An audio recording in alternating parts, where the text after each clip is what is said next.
Hello everyone, स्वागत आहे तुमचं माझ्या नवीन व्लॉगमध्ये. आय होप तुम्ही सगळे मजेत असाल. आज शनिवार आणि सकाळची शाळा आणि भरपूर जोराचा पाऊस चालू होता. ऊन राहो, वारा राहो, पाऊस राहो, शिक्षकाला तर शाळेत जावंच लागते. विद्यार्थ्यांच्या जिव्हाळ्याचा आणि आवडीचा विषय म्हणजे सकाळचा नाश्ता आणि नाश्त्याची गाडी आलेली आहे. पावसामुळे शाळेची लाईन गुल झाली आहे. रस्ता किती खडतर असला तरी शिक्षकाला मार्ग काढावाच लागतो आणि ऑफिस समोर असा तळ साचून आहे.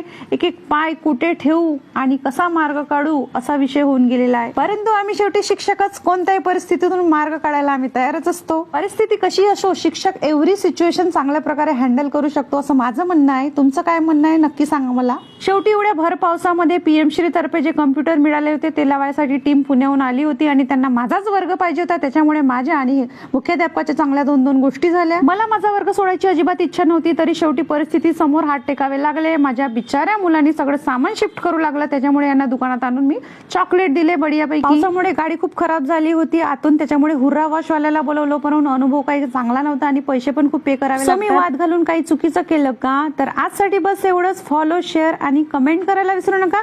तर मग काय, भेटूयात की पुन्हा.